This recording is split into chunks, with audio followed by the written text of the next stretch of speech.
Hello everybody, and welcome back to the channel for this week's Toolbox Safety Topic video. Before we get started, make sure that you give me a thumbs up down below here to encourage me to make more videos of this type. Also, subscribe to my YouTube channel where you'll find additional videos of this nature, along with other safety related videos and leadership training videos. Well, let's go ahead and get started.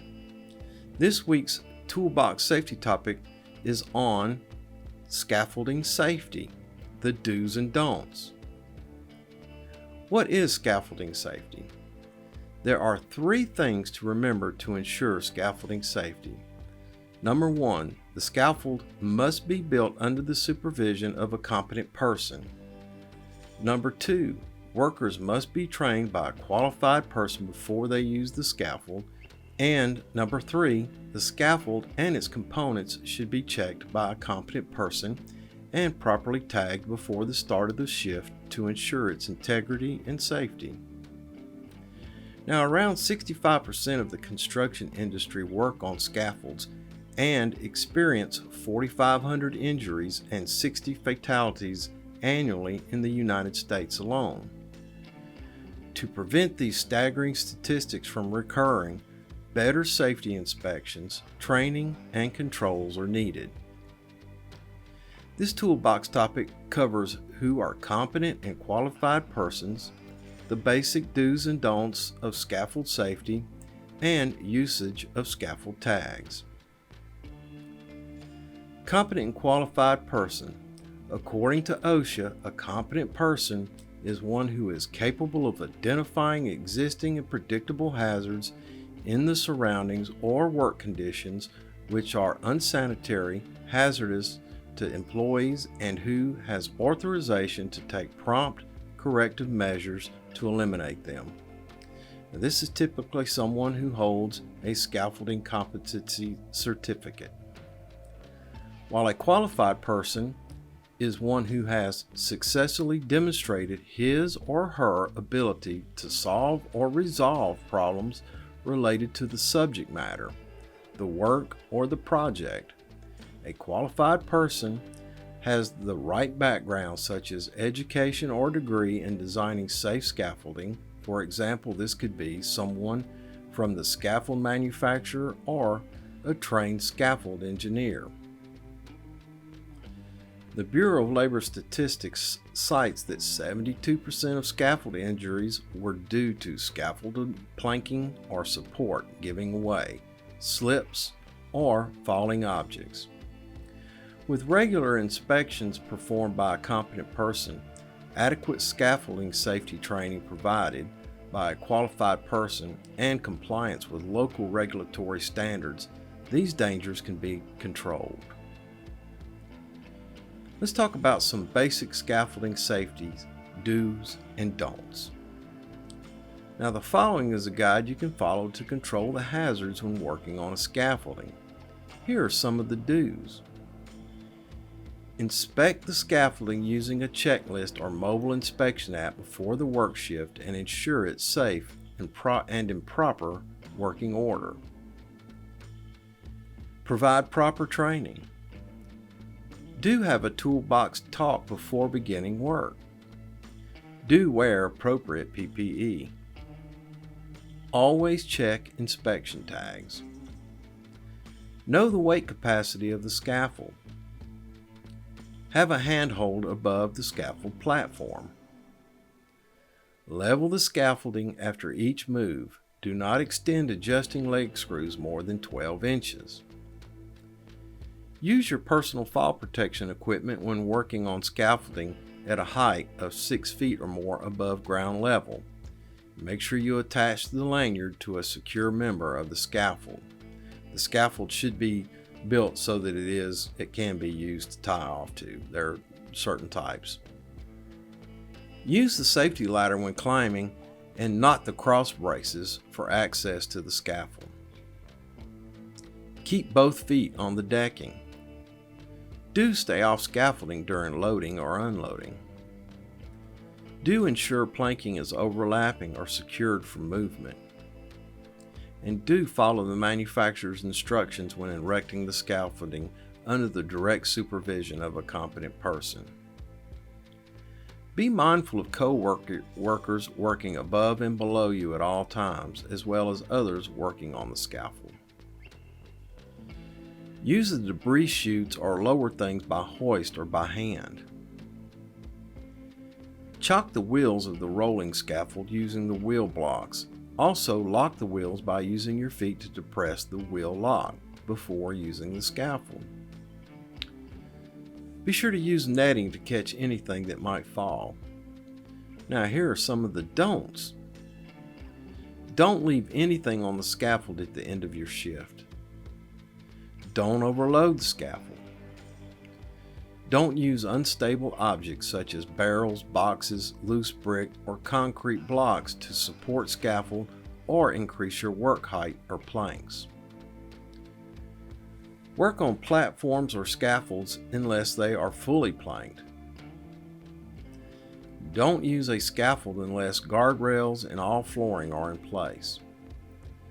Don't stand on ties, guardrails, or extensions. Don't use the scaffold if it appears damaged in any way or has been tampered with, or if there are any components missing such as planking, guardrails, toe boards, debris nets, or protective canopies. Don't walk on scaffolding planking covered in ice, snow, or mud. Avoid using a scaffold during adverse weather such as heavy rain, sleet, ice, snow, or strong winds. Don't climb on any portion of the scaffold frame not intended for climbing. Never climb with any materials or tools in your hand. They should be hoisted up the scaffold separately. And don't jump from, to, or between scaffolding. Don't lean out or overreach outside the guardrails. And please don't rock the scaffold. Don't throw anything overboard unless a spotter is available. And don't move a mobile scaffold if anyone is on it. Let's talk about guidelines and tagging scaffolds. Scaffold tags are used to protect the lives of your workers. It identifies the scaffold as a safe or unsafe for use. Use the following guidelines when tagging scaffolds. Now, inspection and tagging of scaffolds are to be performed by a competent person experienced in the erection of scaffold. A unique scaffold identification tag number must be clearly identified on all tags for tracking purposes. All scaffolds shall be inspected after the erection per regulatory requirements.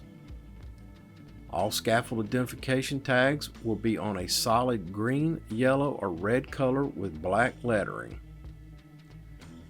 Front information is to be displayed and completed for each tag. Now, it's a common practice to use the following color schemes: green, yellow, and red. Green tags will be hung on scaffolds that have been inspected and are safe for use.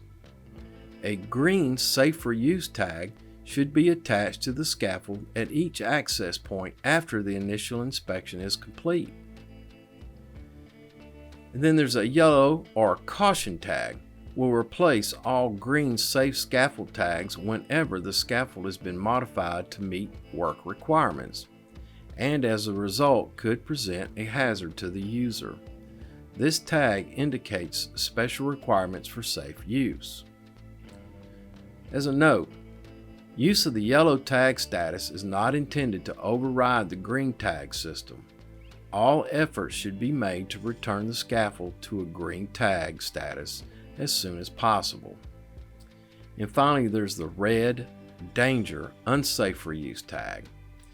It will be used during erection or dismantling when the scaffold is left unattended, and replace all green safe for use or yellow caution hazard in case a scaffold has been deemed unfit for use. Alright, boys and girls, that's it for this week's Toolbox Safety topic. Make sure you pay attention to those scaffolds. They are very useful on jobs, but they also can be very dangerous. Thanks for watching. Thanks for stopping by. make sure that you give me a thumbs up down below here to encourage me to make more videos of this type. Also, subscribe to my YouTube channel where you will find additional videos of this nature, along with Toolbox safety topic videos and leadership training videos. And until we see each other again, take care of yourself because you're number one. Look out for your co-workers and help ensure their safety. Have a grateful day. And remember, I will see you in the field.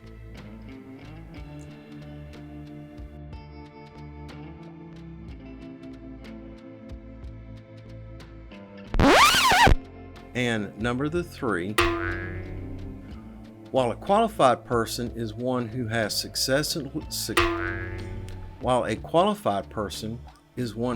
successfully demonstrated his or her ability to solve or resolve problems related. Use the safety ladder when climbing and not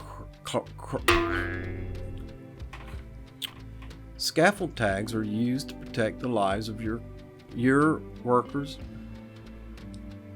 Start over. The initial inspection is complete.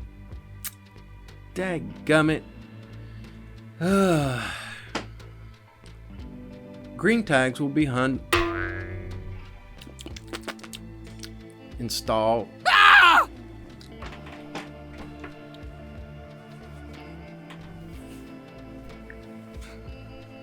All right, boys, and let's do this.